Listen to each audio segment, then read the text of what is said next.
It's Paul Molshammer, and I'm studio director at Pacific Sport.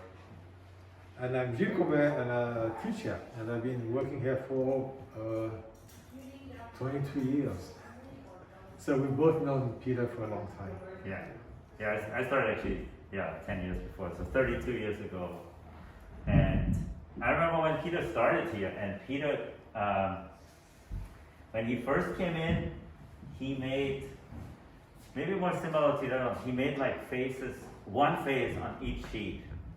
And I think he did that for like a year, and from one day to the next, and maybe it's my memory, but all of a sudden he started doing volcanoes, birds like eagles, people that definitely look like Native American, indigenous people, and animals, and all these decorations. And it came out of, I was like, where is this coming from? And he always said National Geographic. So we heard him talking about his brother, telling him one day, showing him a National Geographic magazine, and he took it from there. And then he's been doing the same thing for 30 years, and we feel like it's a place where he feels some level of comfort, sort of recreating something that is very personal, creating his own myth, and revisiting it all the time, adding elements, making it more complex. It's almost like a declination of the work over and over and over again. And our job when we saw that was to show the whole thing. Until then, his work was always seen as a single panel. We saw them continuously as single panels, but we never got a chance to see the whole thing. And so what happened during the pandemic is he was working on his own, but we provided him with colors and paper.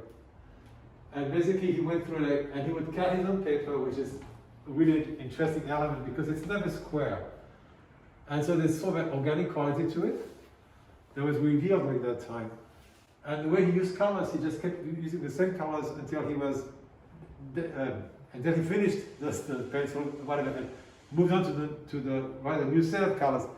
So there's a natural thing that happened, natural flow that happened, where the colors are exhausted and then eventually moved on to another color. So there was a sense of continuity in that work. And again, when you see the whole thing together, you realize it's a whole world.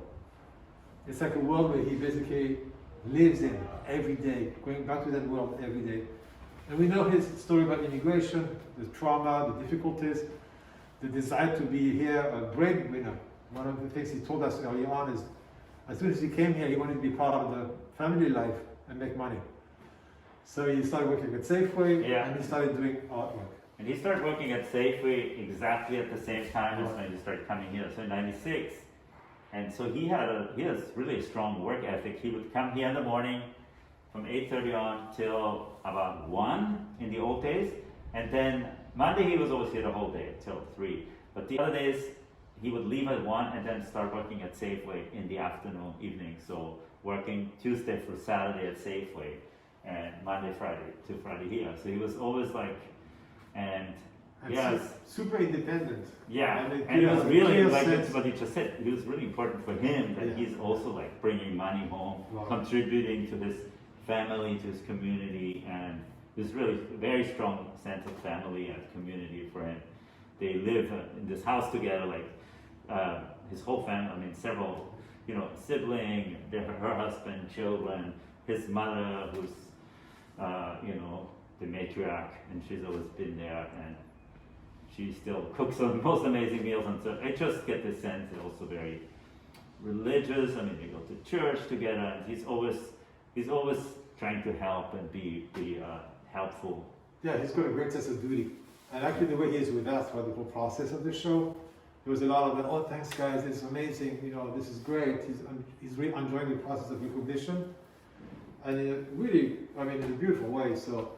Yeah, it's really amazing how he married his own culture, Native American, and making up his own story, his own mythology. What were you saying earlier about the colors is interesting because it really was like this.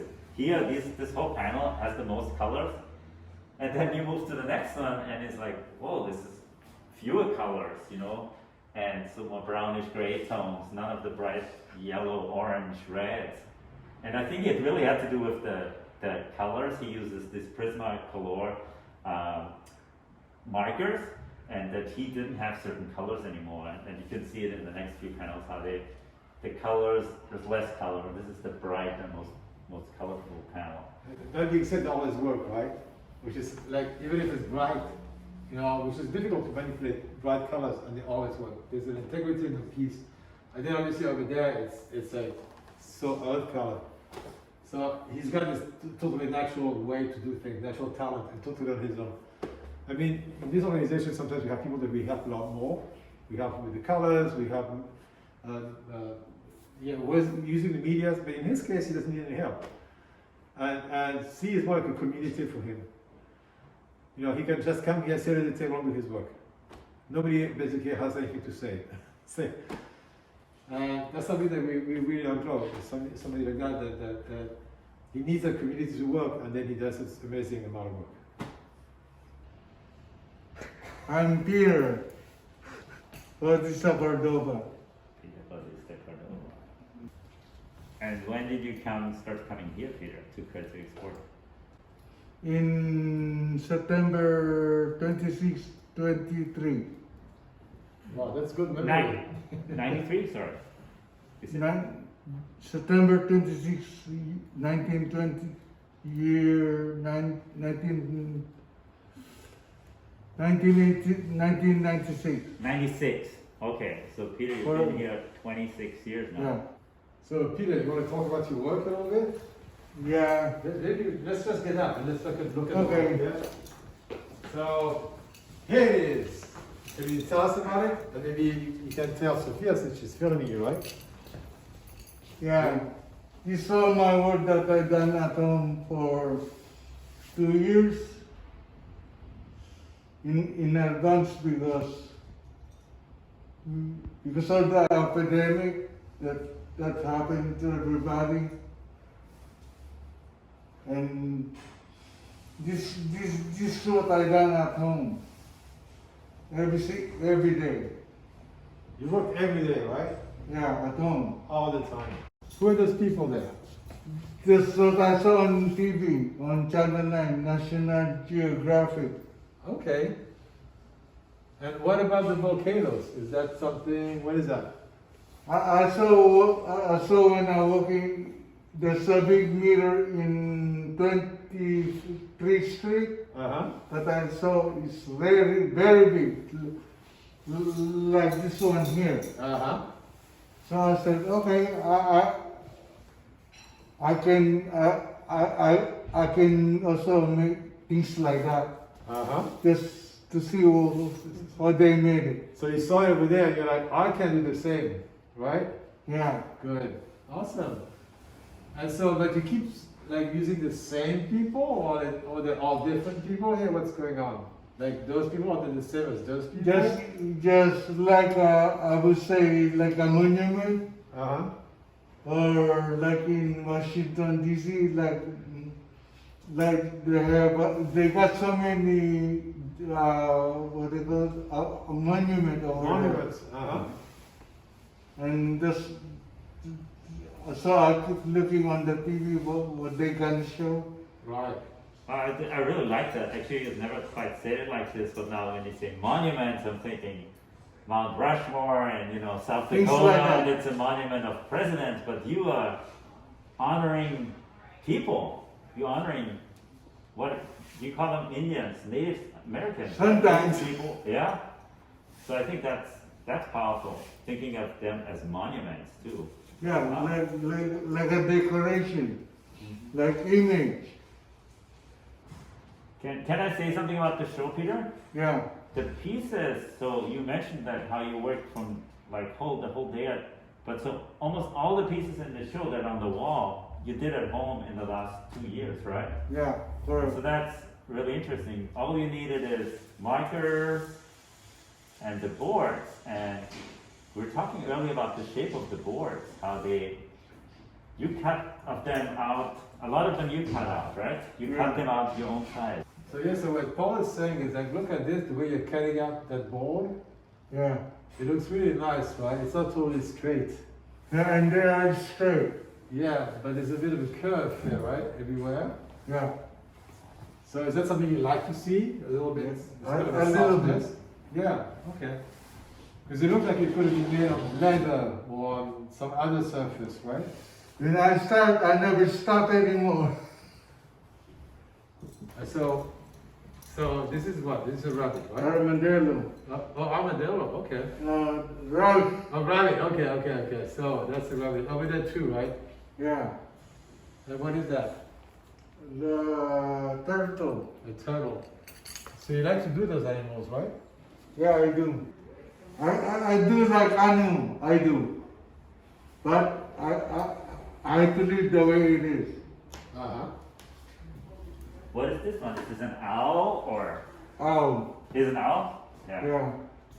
And I just noticed that a lot of these here, they have sort of grayish tones or pinkish grayish tones.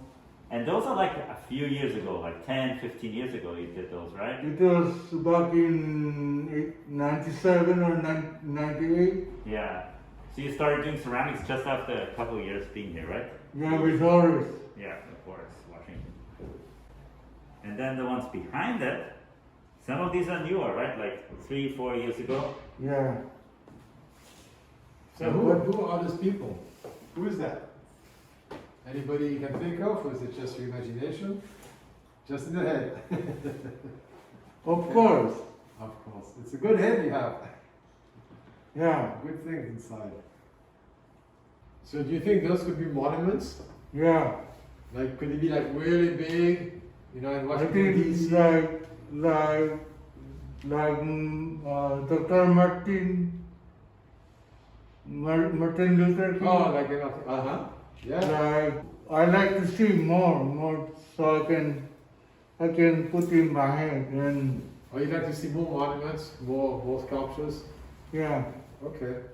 How do you see your future the next few years? Are you going to do more of those and more of those, or are you going to change? Or Probably I will try something that I never tried before. really? Wow. What could that be? Do you have any ideas? I had to think hard. You gotta then. think. It's about where the place that I grew up in, small town. So it's not in the Philippines, yeah? Yeah. All the memory inside my head. All the things that my grandparents do for me, I still remember it. Would you like to go back there and visit? Yeah, I do. Oh, you do? When's the last time we But went? because my grandparents has been passed away. Okay. But all the memory is still inside my head. All the things that they do for me inside my head. Good. And I never forget, not at all. There's no doubt in my mind.